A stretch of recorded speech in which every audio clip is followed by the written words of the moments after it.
Assalamu alaikum wa rahmatullahi wa barakatuh. Bismillah ar-Rahman ar-Rahim. So, inshallah, today we are going to be going over Adhan and then we'll go over Salah a little bit. Um, when we start the Salah part, the Salah section, we're also going to go and recite as a group. So that way nobody feels ashamed that maybe the recitation isn't good or there's some mistakes, but we can also improve the Quran. And as we go forward, we'll also start, working on everybody's Quran recitation and everything, because I think that's very important. Um, that when we stand in front of Allah subhanahu wa ta'ala, we're at least reciting our Quran properly. So adhan is a sunnah for the five farz namaz, for the five farz salah, and for the Jummah salah. It's not required for any of the other salah like Eid or Janazah or anything like that, or even like the prayer that people do for rain or people do for the eclipse prayers is not required for that. Adhan should be called within the time, and if it's called before the time, then it should be called again at the correct time. When the salah time comes in, the muazzin, anybody can be a muazzin. It's not required that somebody is set aside. In many countries, they have somebody set aside, which is a good thing. It's a job. But like over here, anybody can give adhan. But when we're giving adhan, we're calling people to the prayer. We should do a good job of, pronouncing, reciting the words correctly. So inshallah, we'll go over that. At first, you will say in one breath, Allahu Akbar, Allahu Akbar. And then the next breath you'll say Allahu Akbar, Allahu Akbar. And then this will be followed up with Ashhadu an la ilaha illallah. Ashhadu an la ilaha illallah. So obviously the first one when we're saying Allahu Akbar is Allah is the greatest of all, Allah is the greatest of all. And then Ashhadu an la ilaha illallah, I testify that there is none worthy of worship but Allah subhanahu wa ta'ala. And then you follow it up with two of these. Ashhadu anna Muhammadar Rasulullah. Ashhadu anna Muhammadar Rasulullah. That I testify that Muhammad sallallahu alaihi wasallam is Allah subhanahu wa ta'ala's messenger. Hayya ala salah. Hayya ala salah. Come for salah, come for salah. حي على الفلاح حي على الفلاح. Come to success, come to success.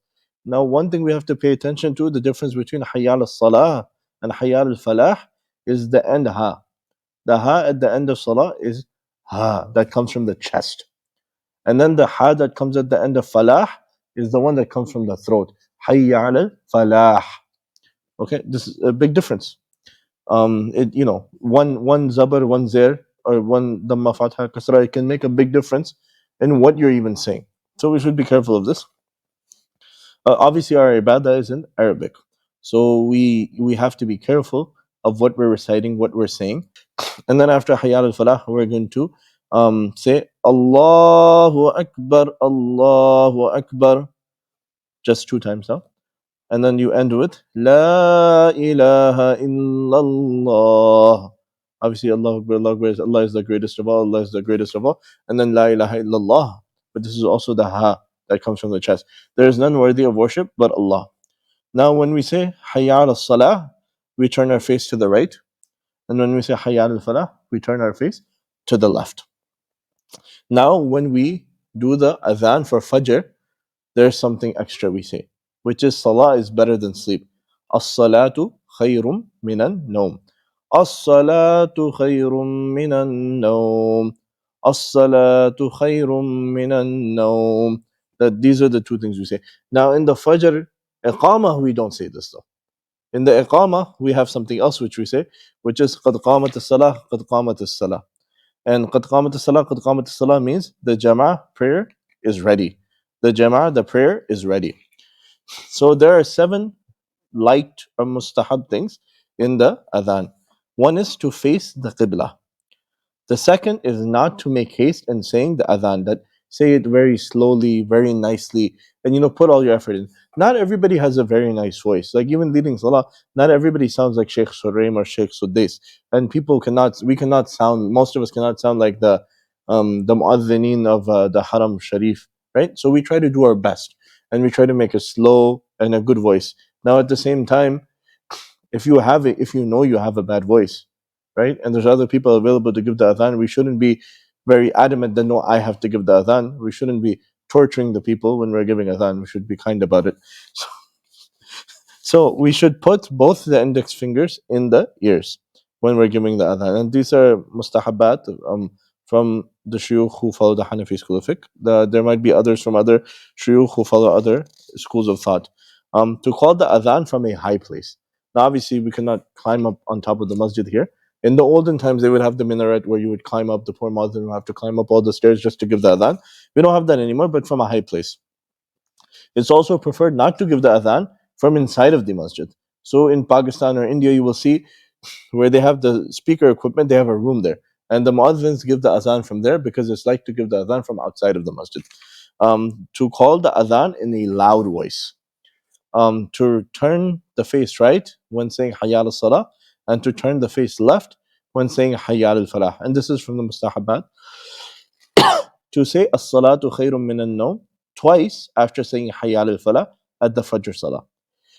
Adhan is a sunnah, but as it reveals a special glory of Islam, much stress is laid on it. Okay. Then there is a dua which we should recite after Salah. Now, I mean after Adhan. And this dua is Allahumma Rabba hadhihi da'wah التامة والصلاة القائمة آتي محمدا الوسيلة والفضيلة وبعثه مقاما محمودا الذي وعدته إنك لا تخلف الميعاد. That, O Allah, Lord of this perfect call and of Salah about to be established, bestow upon Muhammad the wasila, intercession, and grace. Establish him on Maqam Mahmud, a very lofty specific rank, which you promised him. Verily, you do not go against the promise. Okay, so what is Iqama? Iqama is to repeat the words of the Adhan, including Qad Qamat as-Salah, before the Salah. Saying Iqama without wudu is makruh. Now, if somebody gives Iqama without wudu, and then they go do wudu, it'll seem weird anyway. So we should try to avoid things like this. Adhan and Iqama are sunnah only for the men. Iqama is for the Fard Salah only. It's not for any other Salah. Okay. So there's some questions which are asked, and the Sheikh, he answers them, the Sheikh who wrote this book. If anyone says his Fard Salah at home, should he say the Adhan and Iqama? Adhan and Iqama in the neighboring masjid will be sufficient, but it is better to say them at home also. So even if you're praying at home, whether you're praying with family or alone, you can do this. Should a traveler say Adhan and Iqama during a journey? Yes, both Adhan and Iqama should be said when one is at a lonely place. It will not matter if one says only Iqama and not Adhan. However, it is makruh to leave both.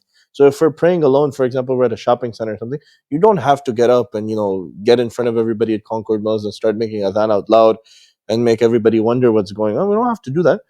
You can say your Adhan lightly to yourself, and then you can, although it's from the mustahabat to do it out loud, but at the same time we take care of societal norms. We're not going to just get up and start making Adhan out loud.